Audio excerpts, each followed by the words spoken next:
Témoignage et première expérience du prince Emery.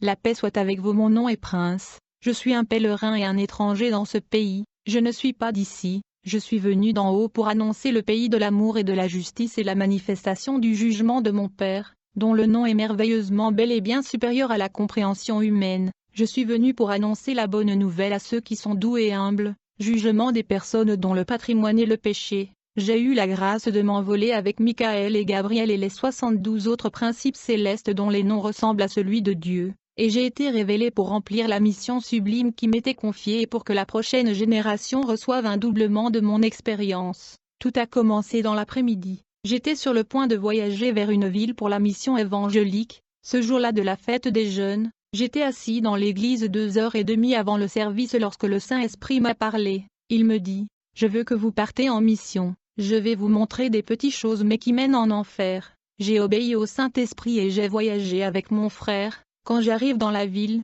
je pouvais sentir l'obscurité dans mes narines et l'atmosphère avait changé de façon spectaculaire. Dans cette ville il y avait des complots et des intrigues. Mon frère a également ressenti ce changement dans l'atmosphère. Quelques jours après mon arrivée dans cette ville, alors que l'énergie électrique dans ma maison était absente, j'ai vu un démon avec une mine défigurée. Il avait les pieds d'une girafe, et il tenait un trident à la main. Le Saint-Esprit me dit que ces pieds girafés révèlent un grand pouvoir qu'il avait sur la ville. Il était l'une des principautés de la ville qui savait que j'étais venu en mission évangélique dans son territoire. Quelques jours après l'apparition de ce démon territorial, alors que je sillonnais dans la ville, quand je suis entré dans une église de cette ville, je me suis assis au dernier rang de l'église sur une chaise.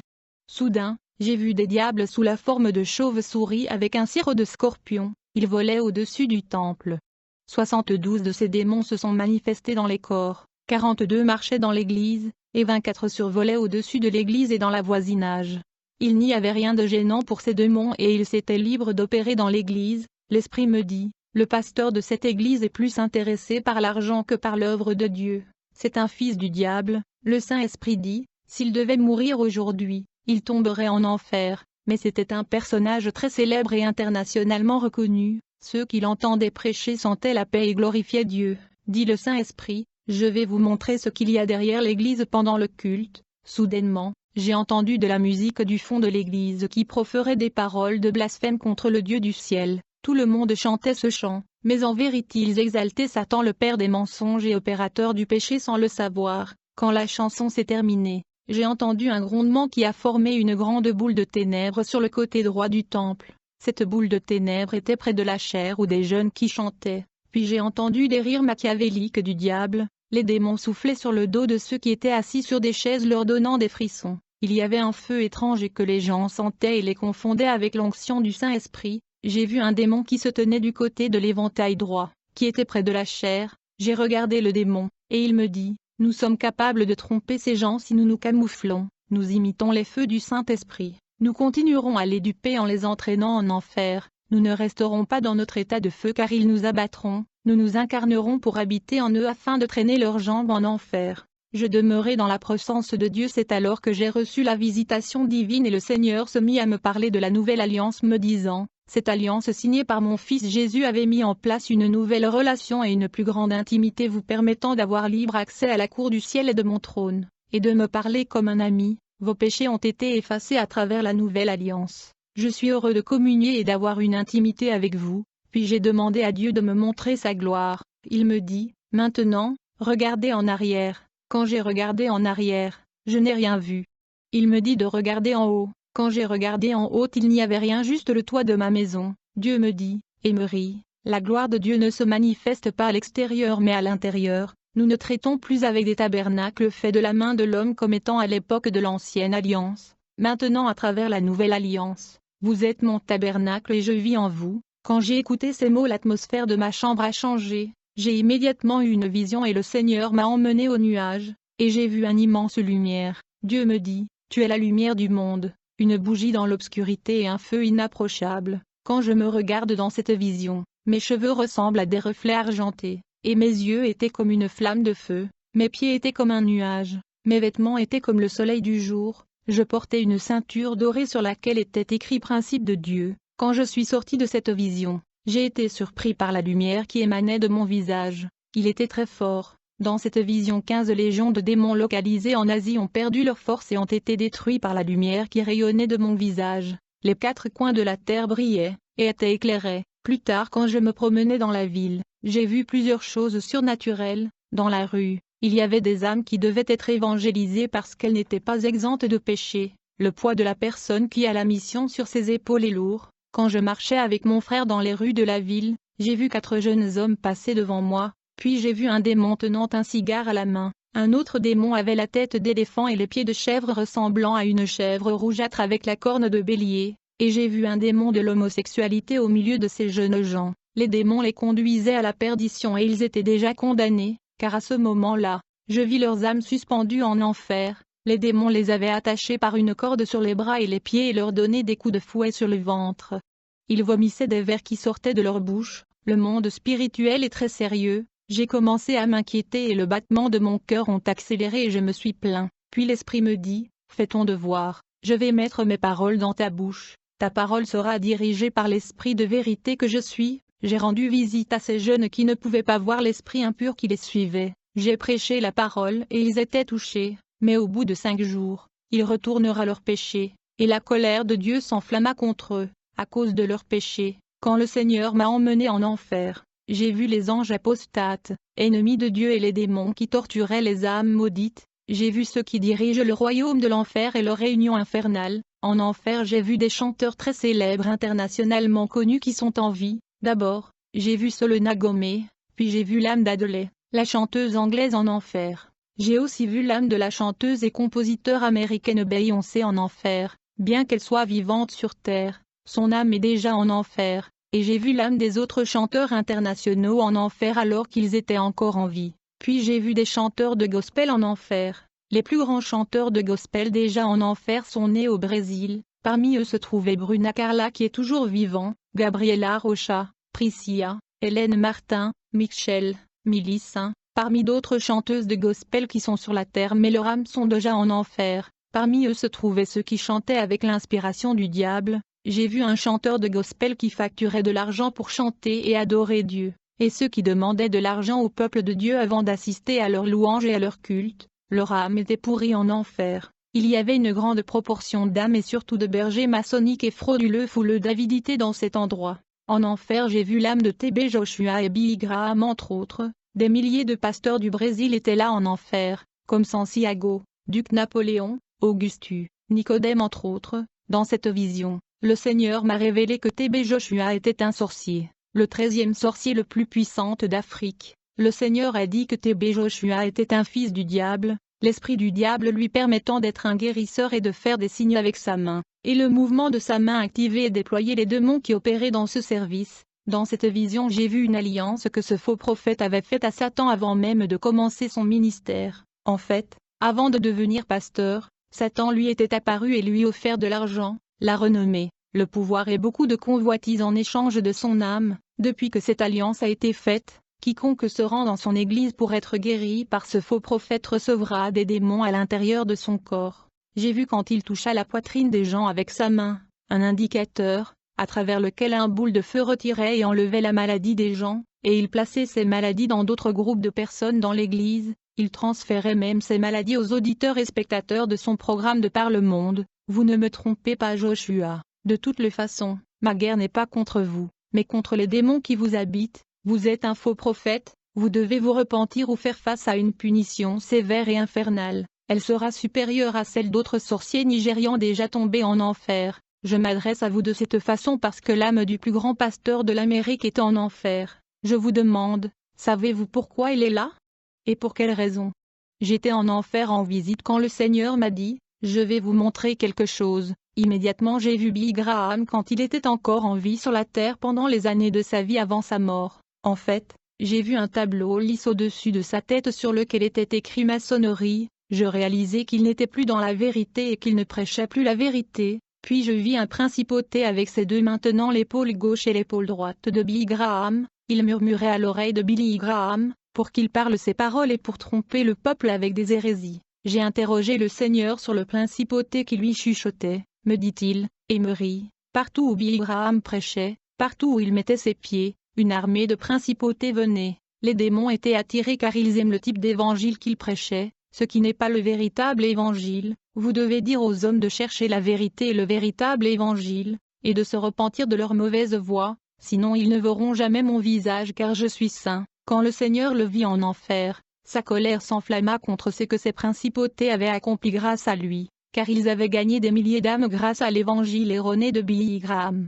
En enfer, j'ai vu que Billy Graham avait un trône qui était scarlate et le bord de son trône était de couleur pourpre. Les démons se moquaient de lui et ils le traitaient comme un empereur en enfer. Il avait une couronne noire et rouge, mais la couronne qu'il portait était remplie d'un feu qui le brûlait. Quand cet homme de Dieu m'a vu, il pleurait beaucoup plus. A-t-il dit, dites aux hommes de connaître la vérité, j'ai commis une erreur en termes de grâce. Je ne savais pas que ne prêcher que la grâce m'atterrirait à cet endroit. Billy Graham est tombé à cet endroit parce qu'il a omis de dire à l'Église et à l'humanité que les péchés étaient un cauchemar pour Dieu. Il n'a pas mis en garde les hommes de la terre contre la gravité du péché et la punition du péché. Jésus dit, comme il n'a pas réussi à vaincre le péché, il est devenu ami du monde et ne peut voir la gloire de mon Père. À ce moment-là j'ai vu 2 démons, un semblable à un bœuf avec des cornes de taureau le tenant. Il a pris sa main de son corps et il l'a jeté dans le feu qui le brûla. Cet homme a été cruellement traité en enfer bien pire qu'un esclave. Les démons n'ont pas fouetté son corps,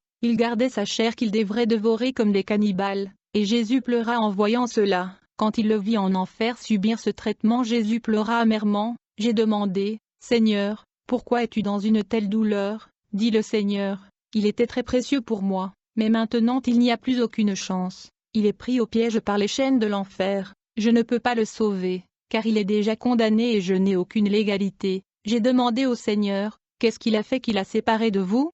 Jésus m'a dit, lors d'une de ses réunions avec les présidents américains, il a rejoint la franc-maçonnerie en rompant l'alliance que j'avais avec lui. D'ailleurs, il n'a pas parlé de moi comme je le suis réellement, il a parlé de moi uniquement comme amour. Il a omis de parler du fait que je suis aussi le jugement, car je vais frapper la terre du feu du jugement. Mais chaque fois que je regarde la terre, la méchanceté et les péchés, je me souviens du sacrifice que j'ai fait pour l'humanité sur la croix. Je suis en peine et en larmes parce que je suis mort pour cet homme, même s'il est pécheur. Mais maintenant il n'y a plus aucune chance. À ce moment-là, le Seigneur a dit que ce bras de Billy Graham qui est infligé avec des douleurs est le bras même par lequel Billy Graham a signé l'accord avec Barack Obama pour rejoindre la fraternité maçonnerie, dans ce bras même où il est torturé par le soufre et le feu, à travers lequel il avait signé pour rejoindre la fraternité maçon. Il était dans le désastre qui lui a laissé les narines et les oreilles en feu. En fait, alors qu'il souffrait, j'ai entendu le bruit des chevaux, comme l'arrivée d'un cavalier.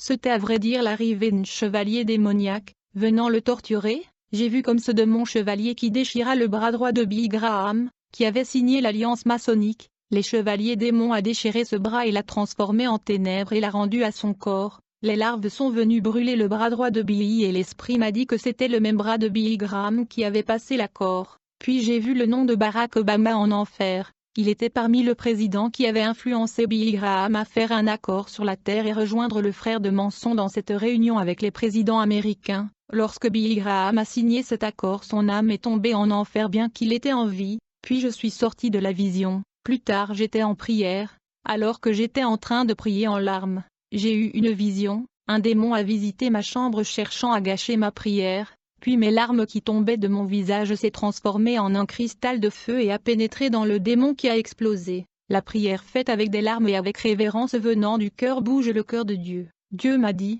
beaucoup de gens se demandaient pourquoi je ne répondais pas à leurs prières, mais ils ne me traitent pas avec respect, ils ont perdu leur intimité avec moi avec des prières robotiques qui ne me touchent pas. Dieu en était triste parce qu'il voulait de l'intimité, mais que peu de gens sur terre ont une véritable intimité avec lui. Dans la prière, j'ai dit à Dieu, Seigneur, fais-moi ressentir un peu d'amour que tu ressens pour l'humanité. Je veux savoir comment tu aimes les hommes. Rapidement mon corps a été conquis par un si grand amour, que j'ai commencé à aimer tout le monde même sans le connaître. Alors Dieu m'a donné une vision dans laquelle je voyais tous les habitants de la terre comme un grain de sable. Il y en avait des milliers et des milliers, ils étaient des nombres innombrables. J'ai vu toutes les tribus, les langues et les nations. Dieu versait un baume verdâtre sur la tête des gens. Le Saint-Esprit m'a dit, Marie, tu peux aimer les âmes, mais abomine tout péché qui est en eux et qui est caché.